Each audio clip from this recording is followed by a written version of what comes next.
योग है, सनातनियों का योग है। ये संगम क्या है जो विद्यार्थियों के लिए भी एक शोध है। आज सनातन पर चर्चा करने के लिए, संगम पर चर्चा करने के लिए, प्रयाग के उद्देश्य पर चर्चा करने के लिए बेहद विशिष्ट अतिथि हमारे साथ सत्य सनातन में मुरारी बापू। बहुत बहुत स्वागत आपका। बापू, संगम पर हैं, पीछे इतना सुंदर दृश्य नजर आता है, पहले भाव मन में क्या आते हैं? सबसे पहले तो यहाँ आते ही, त्रिवेणी का दर्शन करते ही विशेष रूप में पवित्रता महसूस होती है। और मैं अपना अनुभव कहूँ तो विचार की श्रृंखला अपने आप धीमी हो जाती है। और हमारे ऋषि मुनियों ने शताब्दियों से या तो युगों से, खबर नहीं, ये जो विचार प्रयाग के रूप में एक प्रयोग किया है, इससे बड़ी एकता का संदेश दुनिया में किसी माध्यम से नहीं पहुंच सकता। एक तो नेकपना और एकपना, ये दो किनारे हैं। नेक रहना, एक रहना, ये दोनों के बीच में ये पवित्र धारा बह रही है। तो इससे भारतवासियों को ही नहीं, पृथ्वी पर रहने वाले सभी को और पूरे अस्तित्व को मैं कहूँगा कि एक बहुत बड़ा आदेश भी मिलता है, संदेश भी मिलता है और उपदेश भी मिलता है। तो यहाँ जैसे 3 नदियों का संगम तो है ही, लेकिन इस प्रवाह में आदेश, उपदेश और संदेश, ये 3 धारा का भी संगम है। अपनी अपनी पात्रता के अनुसार कोई इससे उपदेश ग्रहण करेगा, कोई इससे एक मैसेज के रूप में एक संदेश ग्रहण करेगा, कोई आदेश प्राप्त करेगा कि मुझे ऐसा आदेश कर रहे हैं। तो एक बहुत आध्यात्मिक दृष्टि से, गुणातीत भाव से मैं इस महान पर्व को देखता हूँ। बापू, आज मैं आपकी पूरी कथा सुन रही थी। उस कथा में आपने ये समझाया, यही क्यों गंगा यमुना सरस्वती का संगम हुआ, ये संगम कहीं और भी हो सकता था। उसे मैं आपसे समझना चाहती हूँ, क्यों प्रयागराज ही, क्यों ये तीर्थराज ही? ये प्रयाग तो एक तीर्थ है ही जी। लेकिन प्रयाग में आकर ये तीनों नदियाँ मिली, और रूट से भी जा सकती थी, कहीं और जगह भी मिल सकती थी, ये हो सकता था। लेकिन यहाँ ही ये घटना घटी। इस घटना के कारण ये प्रयाग तीर्थ न रहकर तीर्थराज बन गए। मैंने समझाया, 2-3 मुद्दे कहे थे कि प्रयाग में संगम होने का एक कारण अटल विश्वास, जो अक्षय वट के रूप में है, विश्वास की छाया है। यहाँ विश्वास एक छत्र के रूप में हमारा ऊपर है। एक तो ये त्रिवेणी को भाया होगा कि हम यहाँ मिले। दूसरी बार माधव भगवान जो यहाँ के इष्ट माने गए, उसको भजने के लिए, उसको स्मरण करने के लिए, उसका ध्यान करने के लिए जिसकी जो विधा हो, इससे मन तो पवित्र होता ही है, लेकिन तन भी पुलकित होता है। और जहाँ तन अपने आप पुलकित हो, ऐसे स्थान में ये प्रयाग की एक विशेषता है।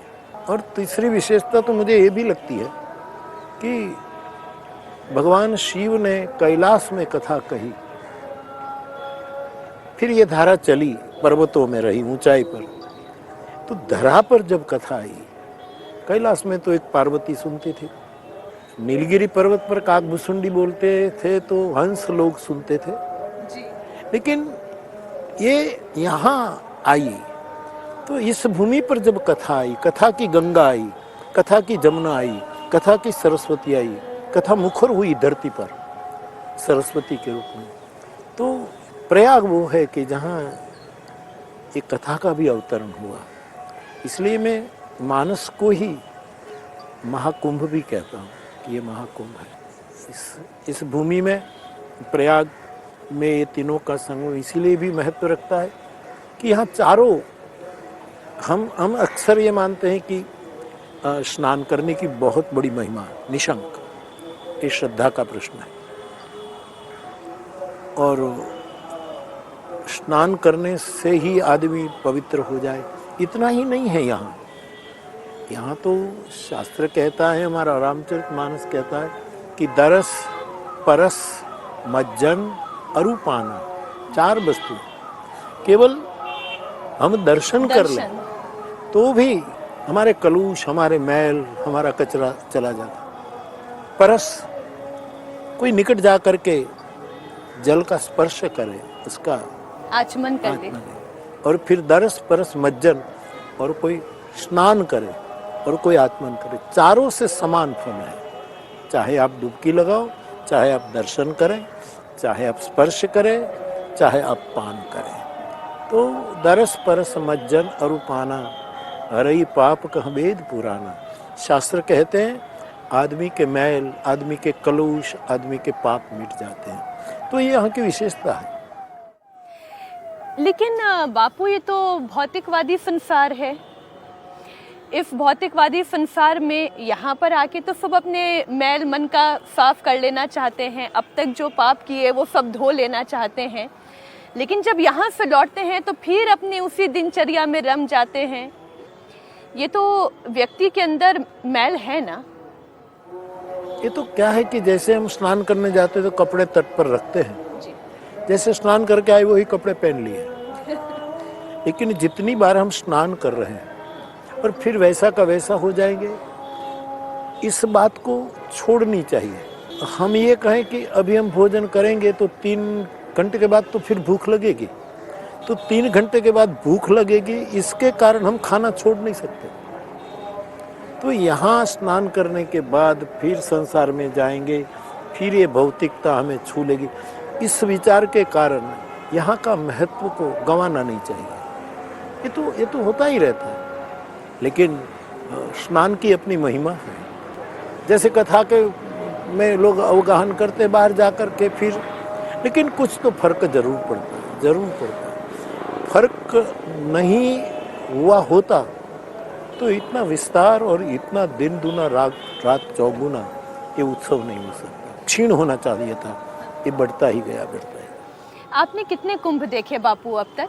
करीब मैंने तो बहुत कुंभ किए हैं, अर्ध कुंभ भी किए हैं, जहाँ जहाँ भी मिला हर कुंभ में हमने अनुष्ठान किया है। तो मुझे गिनती नहीं है, लेकिन बहुत किया। आपकी आयु के अनुसार अगर मैं गणना करना चाहूँ तो जो 12 वर्ष में कुंभ लगता है, कम से कम 5 कुंभ तो हुए होंगे। हाँ, जरूर। कितना विस्तार देख रहे हैं आप? कितना विस्तार आप देख रहे हैं व्यवस्था के रूप में, सनातनियों के उल्लास के रूप में? जो पहले मैंने कुंभ देखे तब इतनी स्वच्छता भी नहीं थी, सुविधा भी नहीं थी, व्यवस्था भी नहीं है। अब जिस रूप में उसको रूप दिया जा रहा है, ये आवकारदायक है, सराहनीय। तो जैसे कमल की एक पंखुड़ी खुलती है, वैसे हमारा आध्यात्मिक कुंभ हर समय विकसित जाता, मुखरित होता है, सुवासित होता है, और उसकी असर पूरे संसार पर हो रही है। आज आपने कथा में प्रवचन में ओज पर बहुत बातें कही। ओज, ओजस्वी होना। आपने जो कबीर की भी बात कही, कहत कबीर सुनो भई साधु, मैं तो हूँ विश्वास में। आपने कहा ओज उसमें है जिसमें प्रज्ञा है, और प्रज्ञा भी उसमें है जिसमें विनम्रता है। विनम्रता आज के ज़माने में बापू कई बार कमज़ोरी समझ ली जाती है। जिसके अंदर बहुत विनय है, जो बहुत विनम्र है, लोग ये मान लेते हैं कि इसको तो कभी भी कुचला जा सकता है। वो ठीक है, लेकिन जो विनम्रता का गैरलाभ लेने वाले लोग ऐसा सोचता है। लेकिन मेरी समझ में सहज होना, विनम्र होना, मासूम रहना, शरीफ रहना, ये बहुत बड़ी उपलब्धि है। ये विनम्रता, ये सरलता बड़ी बड़ी विपत्ति को दूर करते हैं मेरे अनुभव में। हाँ, लोग लाभ ले लेते हैं, चले जाते हैं। एक शेर है, इश्क की वो भी एक मंजिल थी, इश्क की वो भी एक मंजिल थी, हर कदम पर फरेब खाया गया। तो जो प्रेम के मार्ग पर, साधना के मार्ग पर, भजन के मार्ग पर जाएगा और विनम्रता से जाएगा तो प्राप्ति भी ज़्यादा होगी और लोग गैरलाभ भी लेंगे। लेकिन जो साधक है, साधु है, वो कोई कायर समझे, कोई कुछ भी समझे, उसको दिमाग में नहीं रखे। बापू, एक शेर मुझे भी याद आ गया, इश्क पर ही है, इश्क दो तरफा हो तो मजा देता है, एक तरफा हो तो सजा देता है। अगर कोई व्यक्ति आपसे प्रेम ही ना कर रहा हो, मैं परिस्थिति के ही अनुसार कहती हूँ, हम राजनीति के परिप्रेक्ष्य में बात कर ले, जातियों के परिप्रेक्ष्य में बात कर ले, एक व्यक्ति अपनी तरफ से प्रेम लुटाए जा रहा है, लुटाया जा रहा है, लुटाया जा रहा है, लेकिन दूसरी तरफ से प्रेम की वो अनुभूति ना हो तो फिर क्या करे व्यक्ति? ये प्रेम की पूर्णता नहीं है।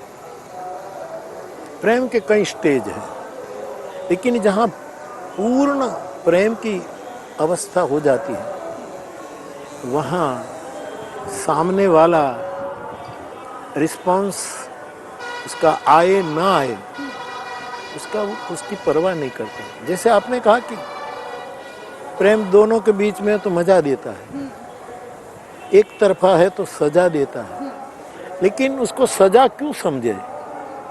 एक तरफा हो तो रजा देता है, मुक्त रखता है, फ्रीडम प्रदान करता है, एक मजा का संदर्भ देता है कि अब मुझे कोई वो करे नहीं। जो एक पिक्चर का गीत है, तुम अगर भूल भी जाओ तो ये हक है तुमको। मेरी बात और है, क्योंकि मैंने तो मोहब्बत की है। अकेले एक तरफे से हो तो भी प्रेम करना चाहिए। प्रेम सर्वोच्च सत्ता है। हमारे रामायण में लिखा है कि भगवान राम को पूजा प्रसन्न नहीं कर सकती, पाठ प्रसन्न नहीं कर सकता, और कोई चीज उसको सोने के सिंहासन पर बिठा दो, ये अपनी श्रद्धा है, लेकिन वो भी प्रसन्न। राम ही केवल प्रेम प्यारा। राम को केवल, राम प्रेम का पर्याय है। राम मानी प्रेम, प्रेम मानी राम, प्रेम मानी कृष्ण, कृष्ण मानी राम। तो एक तरफा हो तो भी ये साहस है, ये बहुत बड़ा कदम है। यदि किसी को ईश्वर की प्राप्ति का मार्ग अध्यात्म समझ में आए तो उस अध्यात्म के मार्ग पर कैसे चला जा सकता है? अपने आप में जब साधना करके, किसी गुरु के शरण में पहुंच के, रामचरितमानस का आपने कहा प्रेम प्यारा, राम केवल प्रेम प्यारा, तो केवल नाम, राम के नाम का जप करके अध्यात्म के मार्ग पर चला जा सकता है। मार्ग क्या होना चाहिए? कोई भी मार्ग लो, लेकिन मार्ग पर चलने की क्षमता, ऊर्जा, और मार्ग से हम भटक न जाए चौराहे पर। इसलिए सबसे पहले किसी बुद्ध पुरुष के आश्रय की जरूरत है। फिर वो नाम दे दे, नाम पर चलो। फिर वो योग में बिठा दे, योगा करो। फिर वो ध्यान का मार्ग दे, वो करे। फिर वो कहे कि नाचो कृष्ण के सामने, नाचो। वो कहे कि गाओ तो गाओ। लेकिन मूल में अध्यात्म मार्ग की गंगोत्री बुद्ध पुरुष का आश्रय है, ऐसा मेरा मानना है। इस वक्त मैं याद कर रही हूँ साल 2024 की जनवरी, जब रामलला की प्राण प्रतिष्ठा हुई भव्य मंदिर में, उनके अपने प्रासाद में। और अब जनवरी का ही ये महीना है, प्रयागराज में महाकुंभ, और 144 वर्ष के बाद का ये संयोग है। आप सनातन की यात्रा को किस तरह से देख रहे हैं? देखो, सनातन का प्रवाह इतना पवित्रता से बह रहा है कि पूरी दुनिया आकर्षित हो रही है। पूरी दुनिया की नजर एक राम मंदिर की घटना ने त्रिभुवन को प्रसन्न कर दिया। और उसके बाद ये जनवरी में लगा ये कुंभ, ये भी बहुत वाइब्रेशन फेंक रहा है। इसकी विज्ञान नहीं पकड़ पाएगा और ज्ञानी लोग भी नहीं पकड़ पाएंगे, सबकी सीमा है। लेकिन मेरी अंतःकरण की प्रवृत्ति कि इसकी असर बहुत होने वाली है, और इससे भारत के राम मंदिर और भारत के इसको भूमिगत इस राष्ट्र में, पृथ्वी के इस भूभाग में है। इसीलिए ये पृथ्वी पर और पूरे अस्तित्व पर बहुत सगुन बरसेगा और भारत के कारण विश्व का बहुत भला होने वाला है, बहुत अच्छा होने वाला है। मुझे लोग पूछते हैं कि प्रमाण, मैंने कहा मेरे पास प्रमाण नहीं है, मेरे अंतःकरण की प्रवृत्ति ही मेरा प्रमाण है। मैं प्रमाण नहीं दे सकता, लेकिन मैं मेरे इस अटूट विश्वास से हट नहीं सकता। भगवान करे कि हम भी कुछ साल और जिएं और ये देख सकें, बाकी होने वाला बहुत है। ये सगुन है, ये रिहर्सल है। सनातन राष्ट्र की बात भी बहुत होती है, तो राम मंदिर का निर्माण होना, महाकुंभ का ऐसा विस्तार होना, क्या ये सनातन राष्ट्र की, जैसे आपने कहा, रिहर्सल है, हम उसे देख सकते हैं? क्या सनातन राष्ट्र की कोई परिकल्पना है? नहीं, सनातन लाना नहीं, सनातन तो है ही यहाँ। राम मंदिर वहीं ही बना, भूमि तो थी ही। कुंभ यहाँ हो रहा है, भूमि तो ऑलरेडी थी ही। हम सब जो विकास कर रहे हैं वो सनातन की भूमिका पर ही कर रहे हैं। और केवल भारत क्यों, शब्द बदल लीजिए, कोई और शब्द, लेकिन पूरी दुनिया सनातन पर थी। सनातन मीन्स सर्वकालिक, और अभी भी सर्वकालिक भी है, और हम जब हैं तब भी हैं, हम नहीं थे तब भी था, हम नहीं होंगे तब भी। तो ये सनातन की भूमि यानी पूरी पृथ्वी, ये मूल सनातन का अर्थ करना मुश्किल है। ये पुरातन नहीं है, सनातन है, मानी शाश्वत धरोहर है।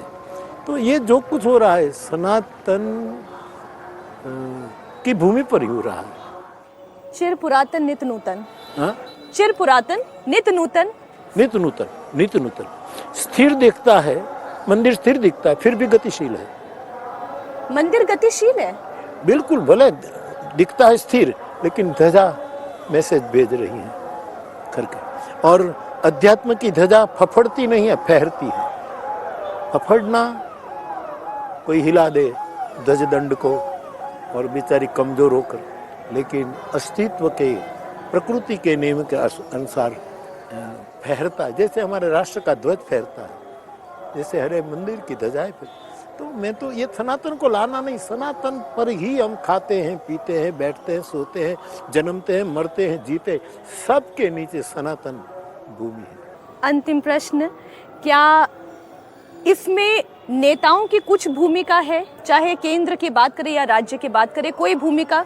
नहीं, देखो, हमारे आदरणीय प्रधानमंत्री के मार्गदर्शन में बहुत सहयोग हो रहा है, और हमारे मुख्यमंत्री यहाँ के योगी जी महाराज, उसके मैंने तो इतना विकास और विश्रामदायी तो मैंने योगी जी के काल में ज़्यादा देखा जी।